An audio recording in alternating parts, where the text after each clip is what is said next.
talk of this session, which is going to be Ruth, who's going to talk about, not me, we'll talk about biophysical approaches to studying motor proteins. Somebody talk, ask questions, and enjoy it. What is after that you just announce also? I've already told you. When you say So right after this, we have a 10-15 minute break where we hopefully have some tea, and then we'll come back for the first tutorial, which is the critical reading of papers, which I believe some of you have already prepared. Okay, good afternoon. So I will be just doing things on the board. So I will give you the historical perspective whenever I remember, but I don't obviously have all the names of the papers and the people who have contributed to this field as a PowerPoint. So that's something which you can find in the text that has been given to you. So before I start on that, I think what Bill showed in his last slide is really sets up the stage for me to talk here very well, because what he showed was that he showed several different filaments like this, and he showed an organelle, or maybe more than one organelle, which were bound to different organelles by different kind of structures. Okay, and and these different kind of structures could be, some of them could be motor proteins, some of them could be other kinds of proteins. And what kind of drives our research to some extent is to try and understand, using biophysical measurements, how such complicated structures function. And I will start off with telling you, maybe not in too great detail, about how what the history of single molecule force measurement was, to the best of my capability, and then we will try to move to some more recent things which have been coming from various people in our lab as well. So what is the first thing that you think of when something has to move? Because we have been talking about motor proteins, and obviously you realize that things have to work and things have to be understood over very different length scales and time scales. Like Bill was talking about, force generation in the muscle, and how you go from the motor to sine work. So you have to also understand this problem at the single motor level, and that's what we were trying to do when he was telling us about the mechanochemical cycle of kinesin and myosin. And what are the ways to understand this? Now, the first thing when somebody tells you that something moves, what is the first thing that comes to mind? Yes, exactly. Power and force. Some force has to be generated, and if it has to move in an active manner, whatever machine this is needs to generate some force. For example, it can be the car which you drive, or the motor protein, which is the subject of interest here today. So to move around, you need to generate force, and so we know that the kind of dimensions that we are talking about these machines, they are of the order of something like 10 to 50, roughly 10 to 100 nanometers, of that order. Okay, and we also, and so if we start thinking of the kind of force that such a machine, which would be of this size, would generate, how do you, and so remember that what we have just heard is that the energy for this force generation comes from an ATP molecule. Okay, so the energy input is a molecule of ATP, and that is a fixed amount of energy that the ATP molecule can give you.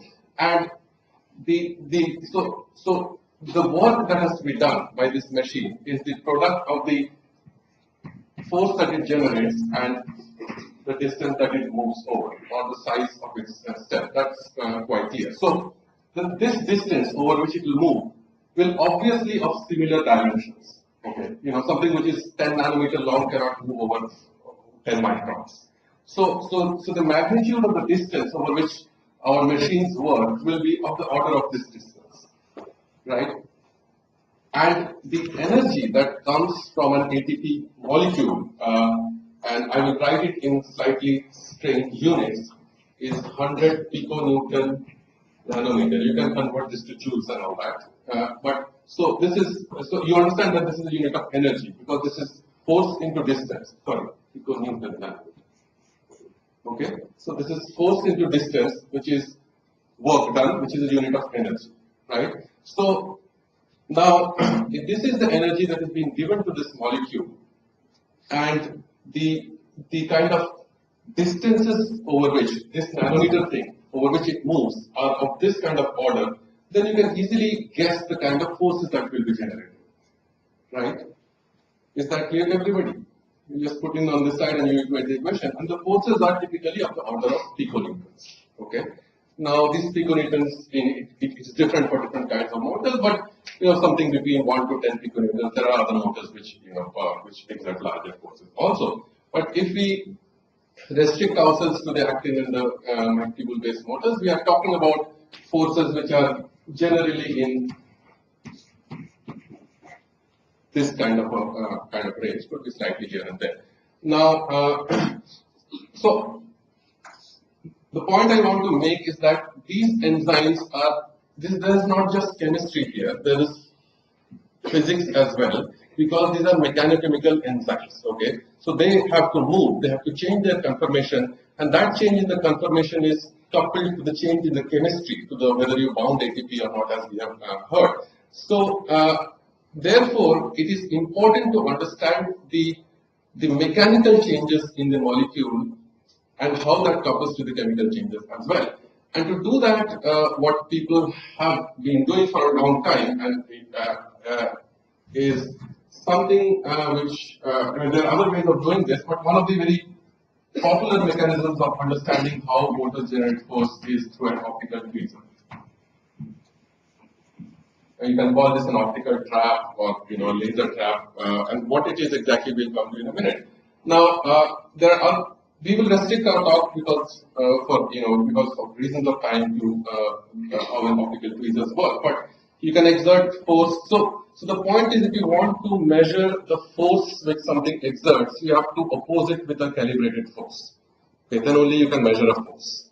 Otherwise, how do you measure a force? So what the optical tweezer lets you do is that it lets you exert a calibrated force on something that the motor is carrying.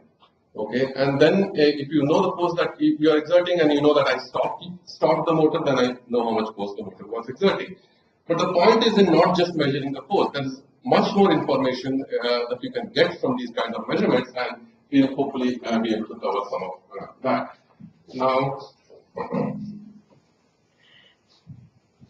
Now the nice thing about optical tweezers and why it is unique is that because it is really a non-contact way of exerting force. Okay, you shine a light beam through something, and you focus the light beam over there, and you can exert a force over there. How exactly you exert a force will come to in a minute, but it's a non-contact way of exerting force. What that immediately tells you is that if you have living cells, you can exert a force on things which are inside the cell. Okay.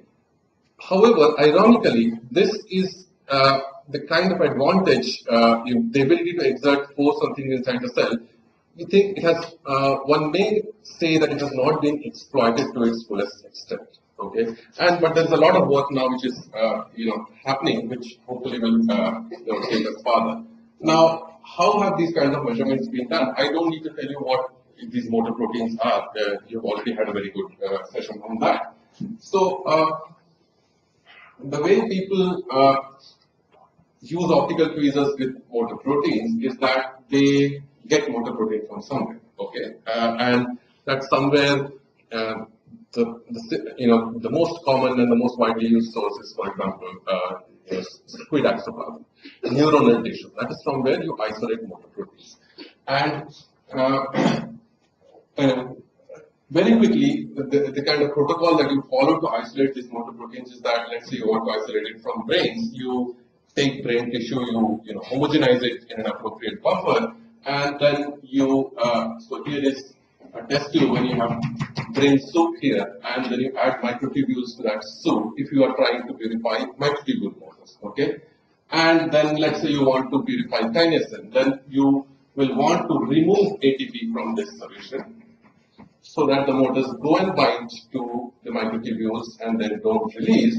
You may also want to add non-hydrolyzable ATP analogs like AMP-PNP, which we have heard about, AMP-PNP, in the presence of which you saw all those vesicles bind to the microtubules tightly. Okay, so all the motors will, not maybe all, a lot of the motors will go and bind to these microtubules.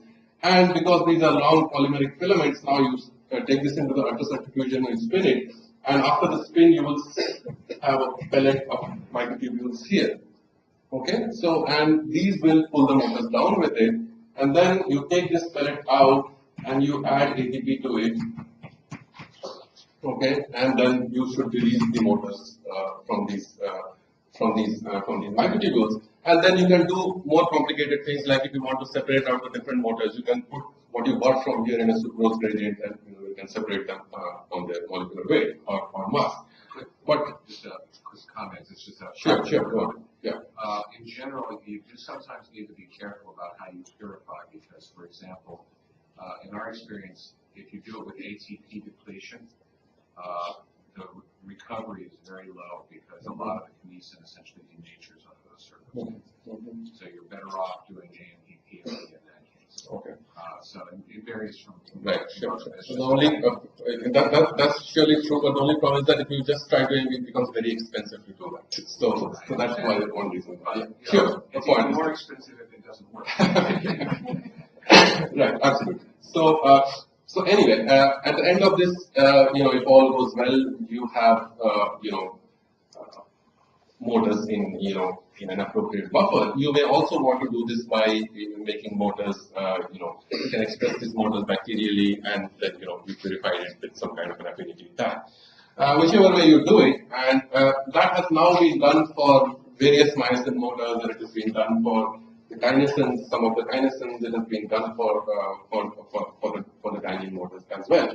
Now, once you have done that, you want to exert some force on these motors, okay? And you want to exert force using the optical tweezers that I told you about. But so you cannot exert any significant force on a single motor if you put it in an optical trap. And the simple reason for that is to understand that we should just go into how an optical trap works. Basically, what an optical trap does, so one has to think about refraction of light. So you know that light, when it is incident on a surface of different refractive index, it bends, okay? And what happens when something bends? Can somebody tell me? What happens when something goes this way and then goes that way? There is a change in momentum. Right? If you change direction, there is a change in momentum. That's a vector quantity. Now, if you change momentum, then you apply, and any change in momentum will give you an equal and opposing force, right? That is Newton's law. So that is exactly what happens. Now, what is it that is changing momentum? It is the photons, which are, there is a stream of photons going in a light beam. So, and that is what gives you optical trapping. So let me try and demonstrate a little bit more. So, if you take an object, let's say a glass bead, okay, and this glass bead, if you shine light through it, it will bend light. If the light is incident normally, then the light will not bend, but if it is incident at some angle, the light will bend. Okay? If I have a glass slab and I shine light perpendicular to it, then it will not bend. But if I shine it at an angle, it will bend, towards the north, because this is higher refractive index medium. I suppose everybody knows this, I don't have to go through this. Okay, so what happens is that if you take an objective lens, which I will draw like this. This is the kind of objective lens which everybody knows about. Actually, it's something like this simply. But if you take an objective lens and you shine a light beam through this, and usually you do this with a laser beam because you can get very high intensity monochromatic collinear light with a laser beam. You cannot get such high intensities with normal light sources. This beam will focus somewhere.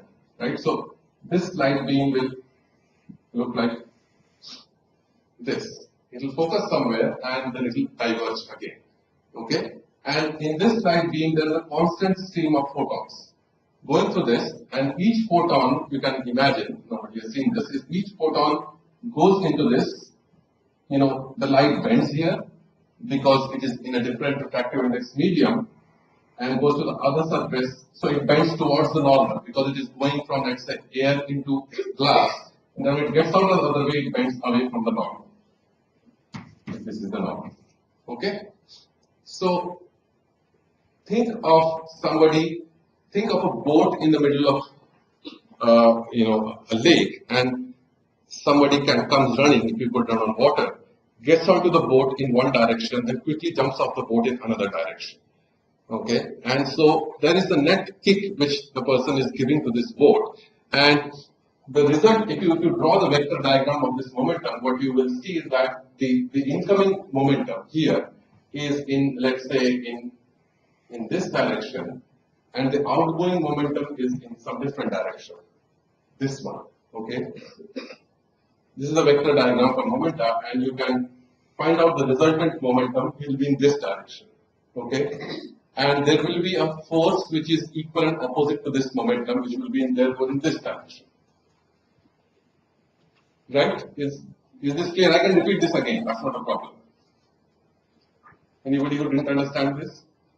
Okay, you can draw this on your notebook and try to think about it. Okay. So basically, what happens is that if I draw a light beam which is coming here, and I draw another light beam which is coming here, let's say two extreme points, and this goes somewhat like this and then diverges out, and the same thing will happen here, right? On the other side, let me call this 1 and let me call this 2. And remember that there are many more. I'm just drawing two of the extremal ones. What happens is that because of this beam, there is a force in this direction. So, there is a force.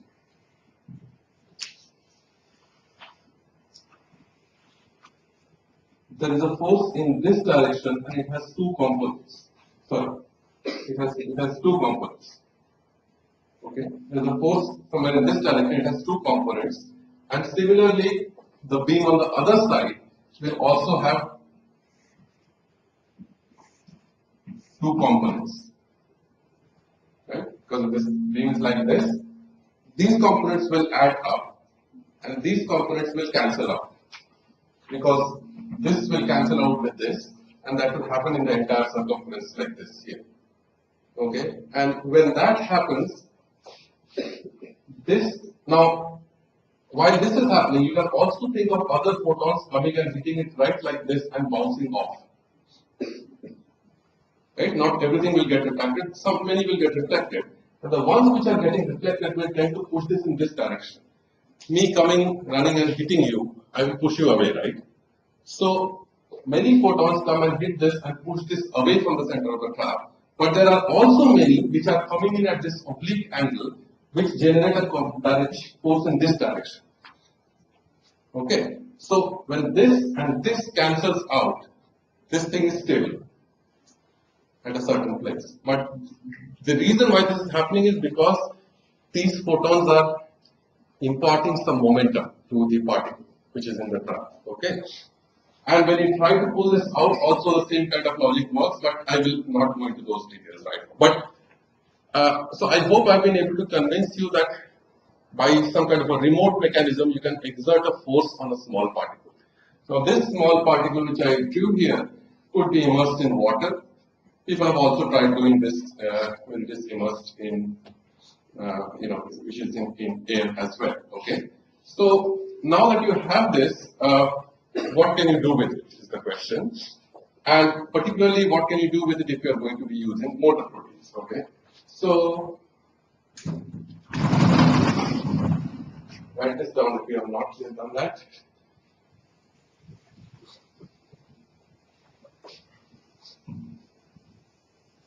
So now what you do, once you have this ability to exert a force, you take a bead like this, in a test tube, and you take your purified motors and you take ATP and you take the appropriate pH conditions and the ionic concentrations, ionic salts, and you throw in motors to this, and the motors will hopefully, you know, attach to this in some funny way. You know, many of them may be like this. Nobody knows. Okay, so it is very likely that most of the motors are going to be inactivated on the surface of this, and that is the unfortunate truth, but that's what we live with. Okay, and now you can titrate the amount of motors that you add to these kind of beads. So these beads, typically they are made out of silica, which is basically glass beads, or some kind of a plastic material, which is also called, these are also called polystyrene beads. Okay. Now, so you have this kind of a thing now, and now you want to measure, yes. How you conjugate it to the bead? It is not conjugated, it is just incubated. It absorbs non-specifically on the surface of the bead. You can conjugate it as well, people have done that. So let's say you make kinesin which has a biotin tag, then you can make an avidin coated bead, you can do that, but here it's not. Ru, the avidin coated bead and this similar results. Yes, similar results, yes. But no, there's a catch in that because avidin coated beads bind biotin-related kinesin. Now, this kinesin, if you purify from brain, is obviously not going to be biotin-related. So, but I mean, there are some differences, similar sort of results. So if we are conjugating this, then how the force which we are writing, how it would be relevant if it is conjugated, but here it is not conjugated. It is not conjugated, yes. If you conjugate them, still the forces that you measure are not very different. So this is unphysical, yes. Yes. I have a question. So you said that in the optical track we can calibrate the force and see how the portrait drives it and how much is the driving. Right. Based on that we can Right. know how much force is I'm there. coming to that. Is that what you asked? No, Yes, I'm right. asking that how you change the force in the optical track. By changing the power of the laser beam. That's one way, there are other ways also, but that's the simplest way. Okay, so now that you have something like this, you would like to put it in this beam and do something with it. So what you do is that you, so this is the way, okay, something here. So what you do is that you take, this is one way of doing it, there are many other ways of doing it. You take a glass slide and with, maybe Vaseline or double stick tape or, whatever other ingenious way you can think of. These are two pieces of double stick tape. They stick on both surfaces, okay? And you take a cover slip and you put it on that so it will stick. And now you have a chamber here which is approximately 100 microns thick, okay? In which you can fill in a solution which contains this and ATP and whatever else you want, okay? And acid emulsion of that. However, one important thing that we have forgotten is that we need microtubules, okay? So those microtubules are stuck to this cover slip on the inner surface. Okay, so you make it like this and then you invert the whole thing. Normally when you do this, so when you're looking from the bottom, what you see first is the cover slip, and on the cover slip you have microtubules stuck like this here, and then there is double stick tape like this, and then there is a glass slide here.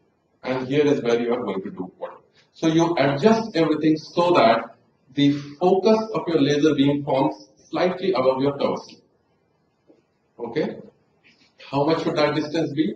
Roughly the size of a kinesin molecule or a motor molecule. Okay? Maybe 50, 60 nanometer, 100 nanometer, something like that. Okay? So now when you do all this, what you will get is that this optical tweezer, it actually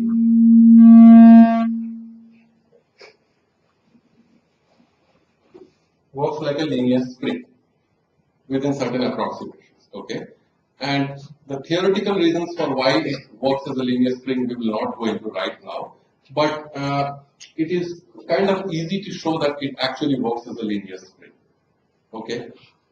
And now if it works as a linear spring, and let's say I am a motor protein, like this, and I am exerting a force in this direction, I will call this force Fm, which is the force exerted by the motor protein. And I know the spring constant of this spring. Let me call it Kt, K trap, or simply K, okay? And if this motor protein is able to stretch this spring by a certain distance, let us say that distance is x, okay? Then the force that the motor exerts is K trap into x. This is just a simple spring, okay? If you pull it by a certain amount, the spring exerts a restoring force. If this motor can pull this spring out to a distance of, the typical distances are of this order, okay? So if the motor can pull the spring out to a distance of 100 nanometers, and I know that my spring has a stiffness which is, let us say, 0.05 piconewton per nanometer. How we got it is a mystery, we'll come to that later. Let us say this is how stiff my spring is, this K, okay? Then you multiply this by 100, this gives you 5 piconewtons, right? So that is the force which my motor can exert, is what I will believe, okay? And that is actually close to the force which the kinesin motor can exert. So when you do this kind of experiment, what is the experimental setup? Where do you do it? Where does all this happen? It would have been easy to show you if I had slides, but so you do all this in a microscope, okay? Normally you do it in an inverted microscope, and one reason why you do it in an inverted microscope is because in an inverted microscope your objective is at the bottom and you are looking up, okay? So the laser beam comes from beneath the objective and goes up. If you wanted to do this on an upright microscope, your objective would be up and looking down. You would have to send your light beam at a height, and that would be close to your eye level, which is dangerous. Okay, so normally optical tweezers are built on inverted microscopes, but you could in principle build it the other way also. Anyway, so once you do all that, what you have is, I want to kind of go through this technical part as soon as I can and then come to a few other things, but I don't know if I will be able to do that. So here is your objective lens, and here is okay. So here is a mirror, and here is a laser. Let's say this is a laser L, which typically works in the infrared range. Let's say 900 nanometer or something like that. Okay, and this beam goes here, and then there is another mirror here which bounces this beam up, and you have to play around with all these mirrors. And then here is your sample chamber. Here are your microtubules on this surface. Okay, imagine them as going like this or like this, whichever way. And here are these things in a solution which are attached to motor proteins, and they pull this thing out like what I was showing you against that spring. Okay, and then you need to, obviously, to understand how much force is generated and what is happening during the force generation, you need to record the position of this object, which was, I told you that the force is K trap into x, right? So you need to record this x very carefully, all right? And x is the displacement of the object from the center of this, from the center. How much did you stretch this plane? Simple, okay? Am I clear, or is everybody following? Okay, good. Yeah.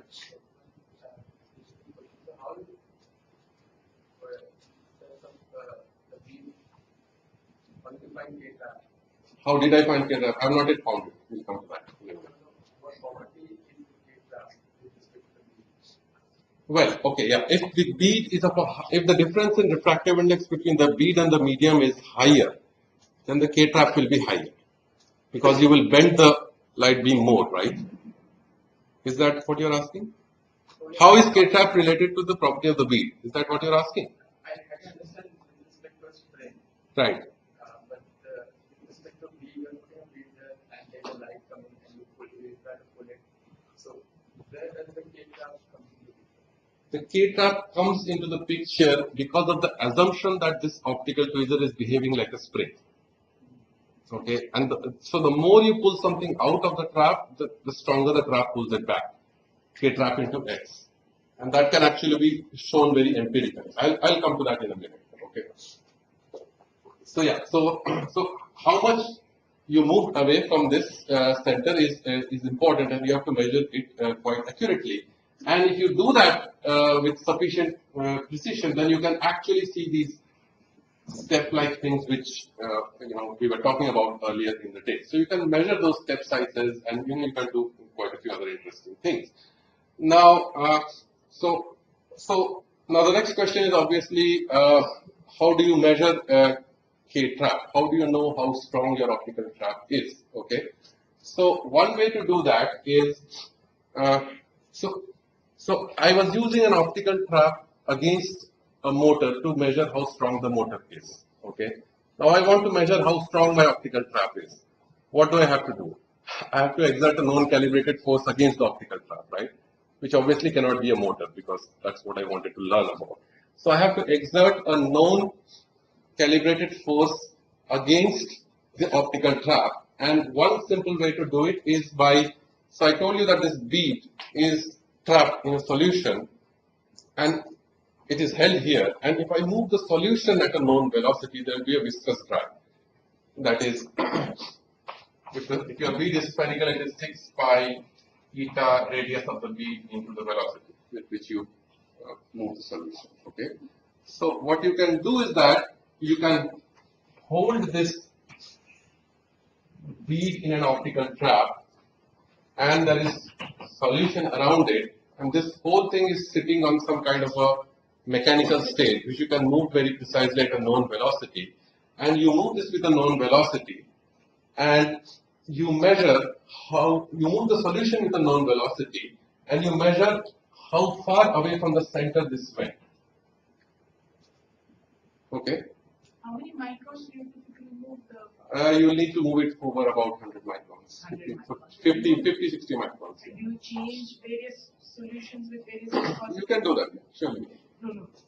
Normally when you calibrate, you just do it with that one. We just do it with water, yeah. But we have done it with sucrose also. So you move the solution around, and in response to that motion of the liquid, there will be a force exerted on this bead, which will be proportional to this. This V is the velocity with which you are moving the surroundings, right? And when you do that, you find out how far away from the center of the trap this went, and that tells you the stiffness of your trap. I'm finding it difficult to visualize how you're moving it, because with velocity is again a vector, so you can move it back and forth. Yeah, you can move it in one direction. You move it in one direction, and this thing will. Okay, so let me draw.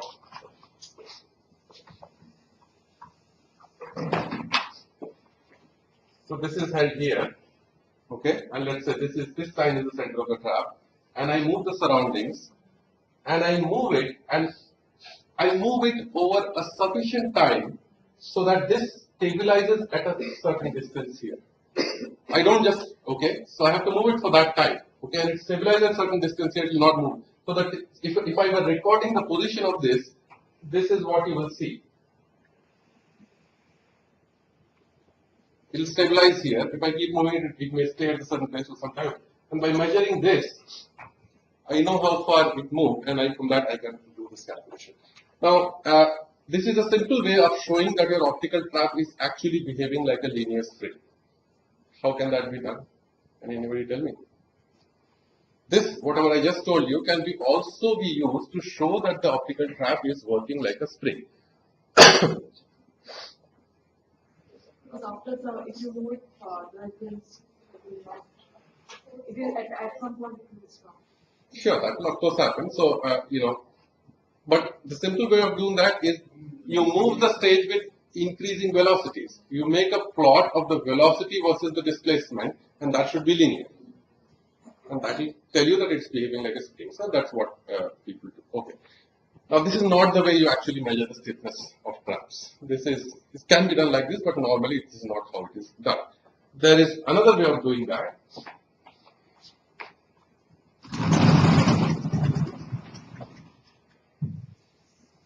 which is by measuring the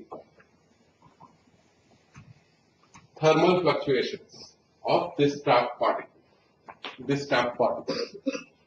Why should that give us any information about the trap stiffness? Can you guess? Thermal fluctuations is that, what is thermal fluctuation? Is that this object is somewhere and let us say it is oscillating in this direction, right? It is held in the trap here. This is the mean position somewhere and it is oscillating like this. It is oscillating like this as well. And I measure the fluctuations. So let me call this x as what we have done. Now if I make a plot of,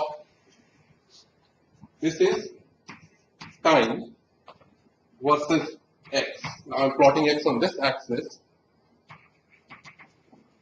This is what I will see, right? Some kind of fluctuation. I'm claiming that this has information about how stiff this trap is. Why should it be so? The stronger it is, the less fluctuation. Yes, obviously. If my trap is very strong, it can't go out very far. Okay, so the amplitude of this fluctuation will decrease. Right? So what you can do is that you can measure something called the variance in the fluctuations. Okay? What is variance?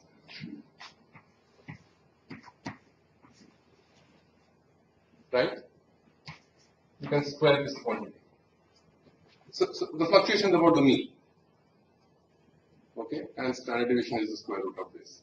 You can measure the variance, how far away from the mean do I go? And that gives me information about how strong my trap is. Square and average. Oh, square, yeah, sorry. Square and average, yes. So that gives me information about, now am I doing something wrong? Hold on.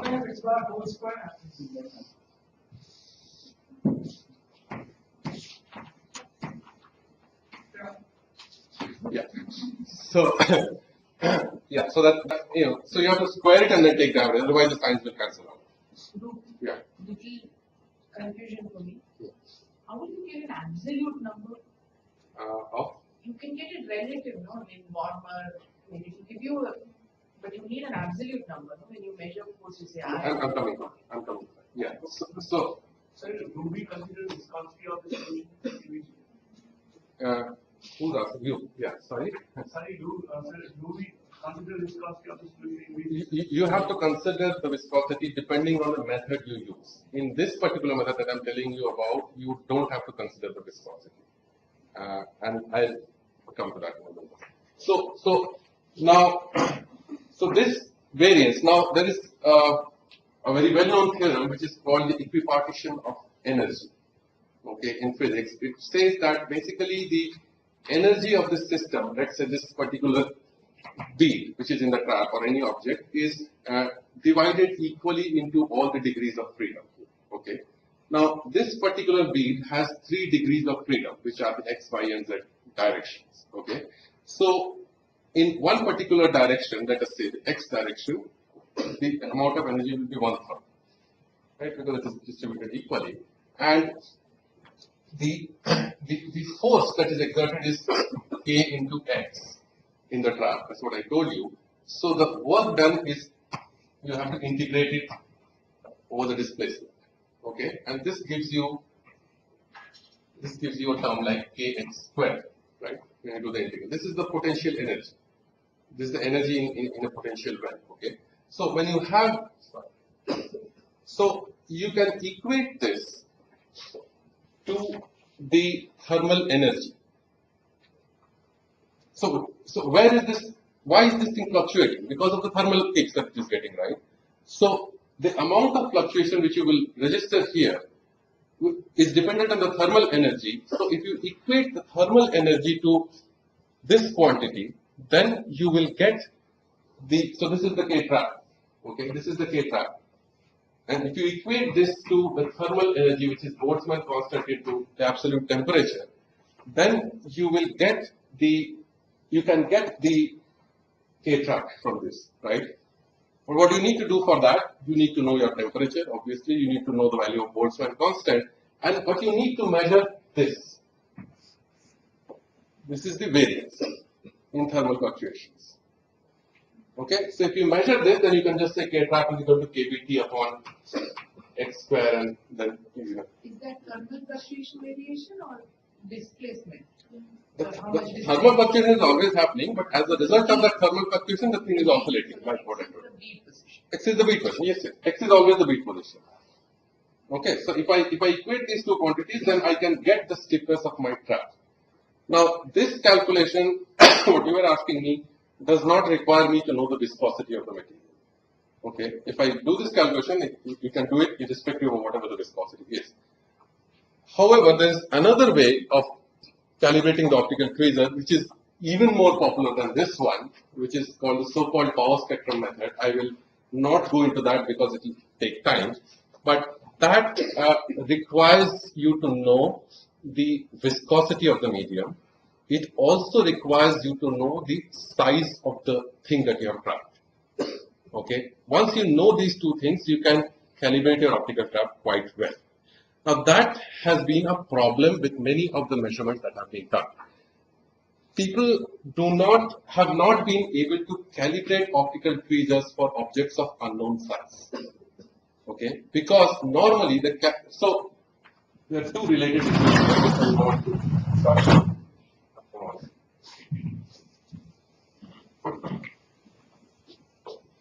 And I am kind of skipping some details because I don't have time again. So using the thermal fluctuations of the bead,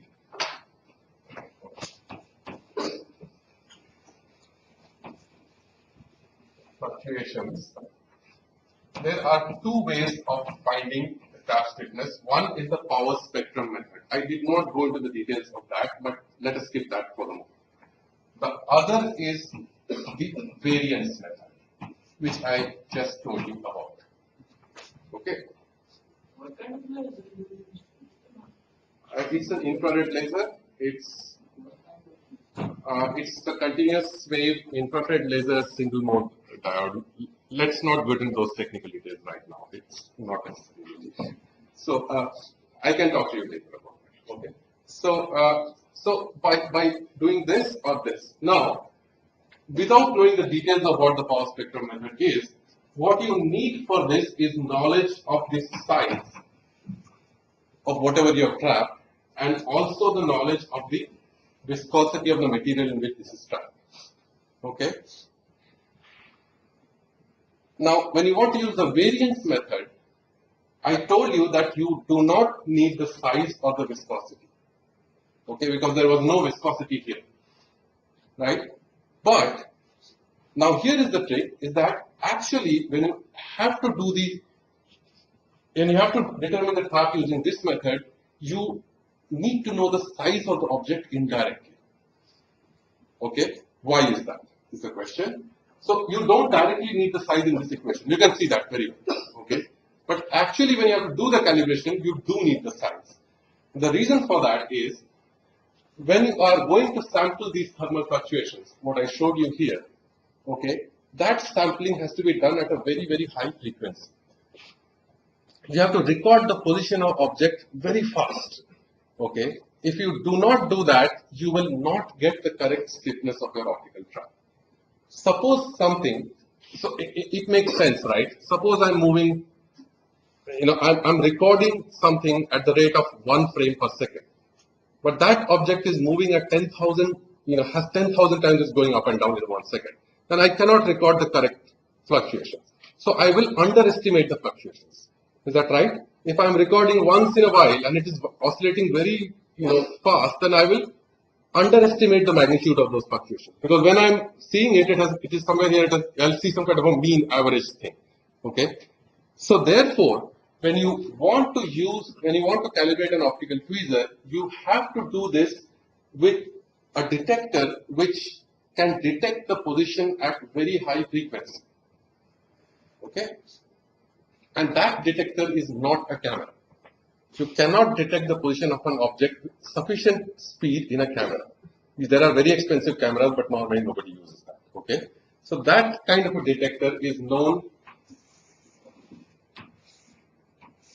something like this, which are 4 photodiodes. photodiode 1, 2, 3, 4, and it is called a quadrant photo detector. Okay. Basically, there are 4 photodiodes on this, and each one gives you some voltage when you shine light on it. Okay. And now this, so I told you that here is my optical tweezer, here is my object. I take a mirror above this and I project this light again onto this, okay, on my microscope. And the image of this, so this thing will come like a shadow here, right? Because the light is coming through and there's something in the way.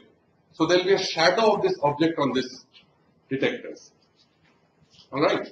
Now when you have a shadow like this, if the shadow is at the center completely, then I will get a zero signal. Because each, so let's say the signal is the difference of these. Okay, then I'll get a zero signal. Is that clear? Because I'm getting an equal signal everywhere. But now if my motor protein pulls this bead out, or something pulls this bead out, it will move to the side, or it will move up. So one of these will have more light than the others. Okay, and then I will actually get a signal from this. And this signal can be obtained at a very high kilohertz rate, okay, because the way these photodiodes work. However, the problem now is that to record the variance now, to record these fluctuations, you need a device like this. Is this clear to everybody? You can't do it with a camera because you will underestimate the fluctuations.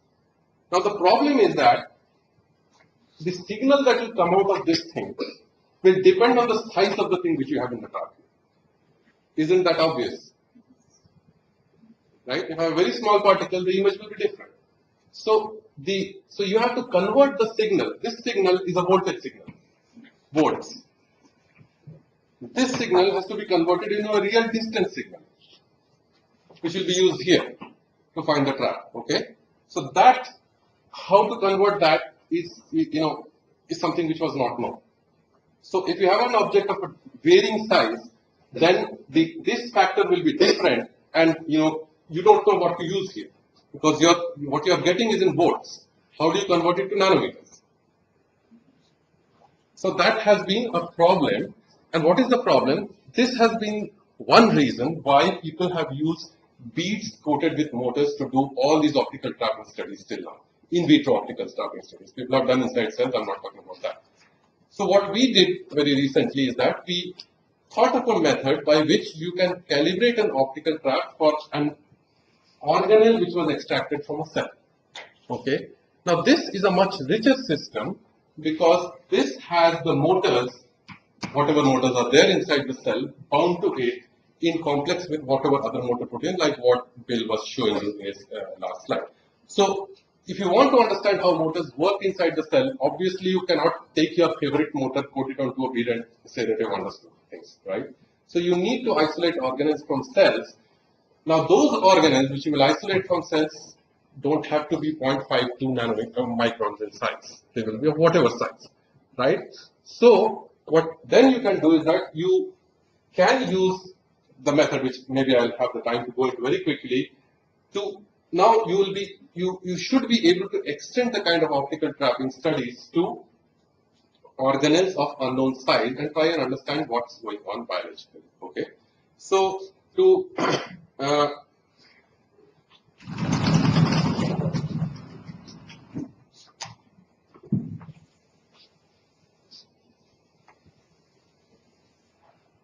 is the problem clear to everybody? Yeah? Only one motor is doing the only one motor. No, I'm not saying that. I'm not claiming that. There may be more than one. Absolutely. Is the problem clear to everybody? Otherwise, I can try and repeat. Okay. So that is possibly one reason why all in vitro studies, there are many of these, very beautiful work, but largely everything has been done on beads coated with motors. Okay, and you can go only so far with that. You cannot understand how complexes of motors work, how many motors are there on real organelles. So what we did is that we decided to use the variance method. Okay, because here we did not need to know the viscosity of the medium. But now the problem was how to convert the signal from this into nanometers, real distance units. That was the problem, okay? How to do that? Because that conversion factor, let me call it S, V into S is nanometer. Let's say that conversion factor is going to be different for every organelle that you use, right? So what we used as a model system here was lipid droplets, which were isolated from liver. I'll not go into the details of how that was done, but basically these are organelles which were taken out from a cell, and when you take it onto microtubules which are put in a cover slip like I was showing you, they would move, okay? And you could hold individual lipid droplets in the optical trap, put them on the microtubule, and do the kind of measurements which people have been doing with these motors.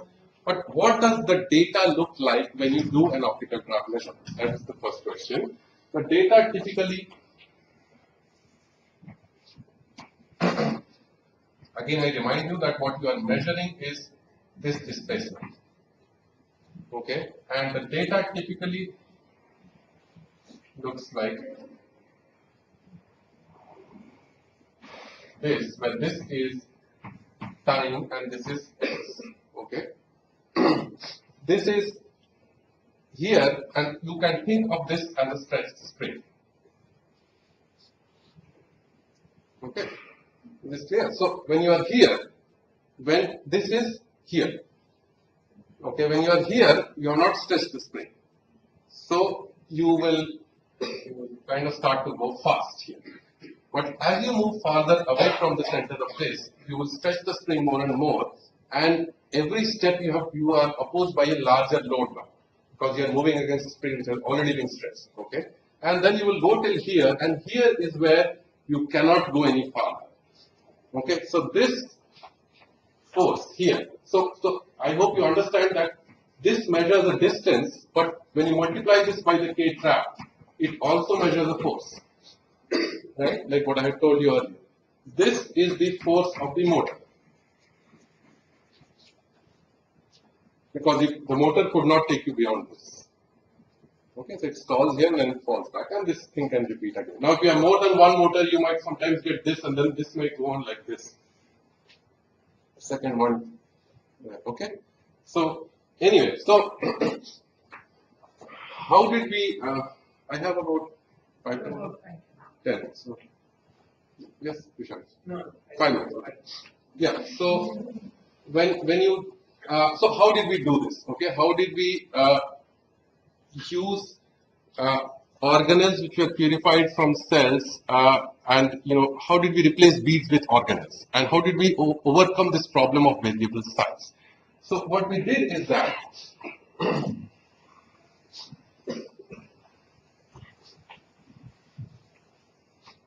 we took the organelles which were of varying size, let's say like this, okay, and we had them in a flow cell, and we took, let's say, one of them and trapped it in the optical tweezer, okay, and we allowed the motors that were bound to this, and by the way, majorly these are Henderson 1 motors, but let's not get into that right now. We allowed these motors to pull this out of the trap, and we recorded the position of this object simultaneously with 2 devices. One was a camera, which was slow, and the other was this quadrant detector up there. Okay, so when we did this, what is the kind of data that you will get? You will get something like this, right? That's what I told you. This is the time,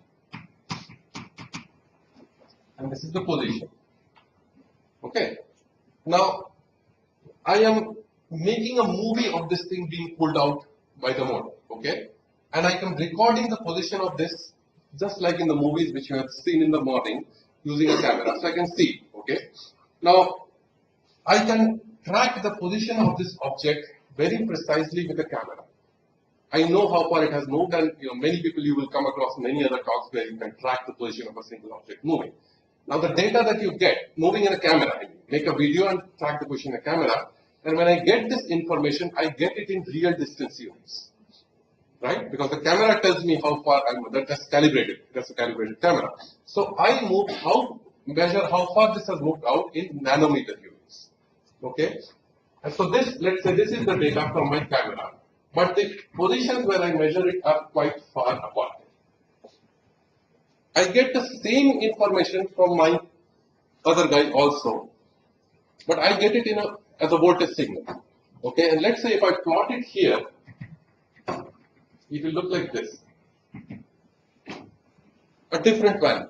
Okay, now this is in volts and this is in nanometer.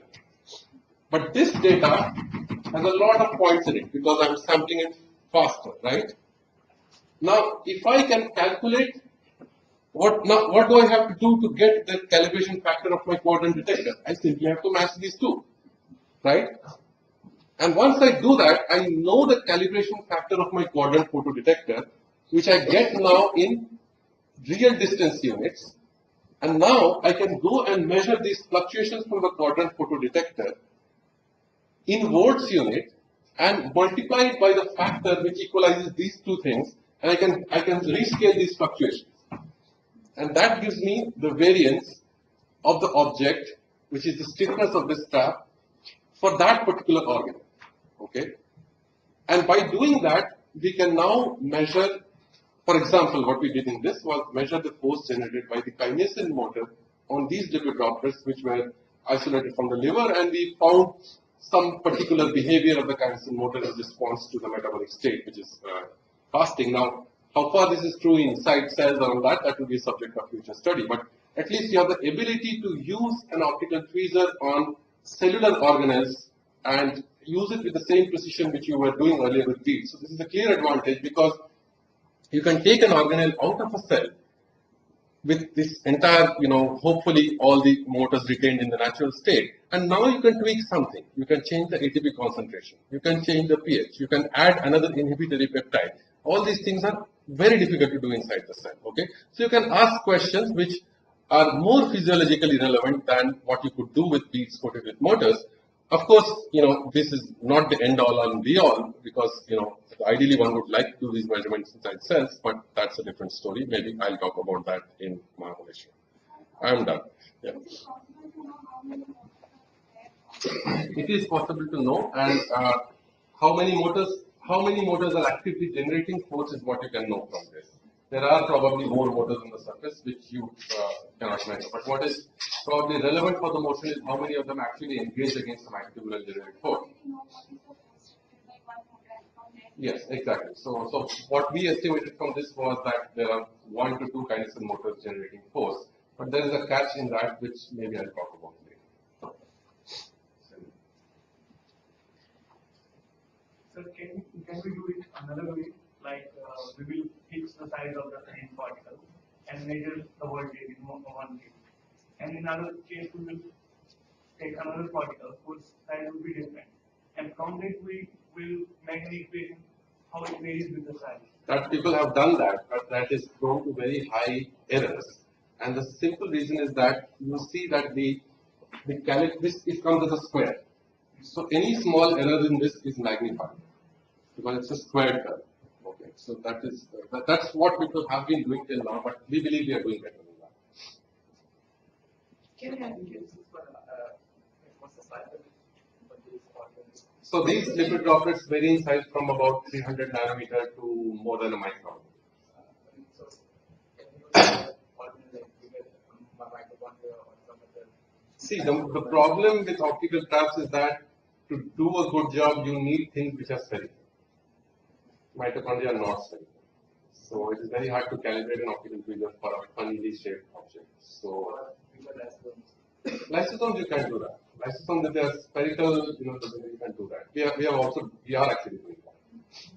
So how the force which is calculated from these methods are compatible to what is exactly exerted in the living cell? So the way you have measured these things really have been so. We have done some measurements of these things in the living cell, and the force that we measure on kinesin on lipid droplets by this method is 6.8 piconewtons. This is from rat liver. Okay. Now the kinase in different isoforms of kinesin are expressed in different tissues, so there are differences because of that as well. We have also recently measured the force exerted by kinesin 1 on phagocytes inside mouth macrophage cells. There we get 5.3 piconewtons. So that will not be the subject of today's talk. I'll talk about that in Mahaveshwar if you come there, because we will get too late. I cannot do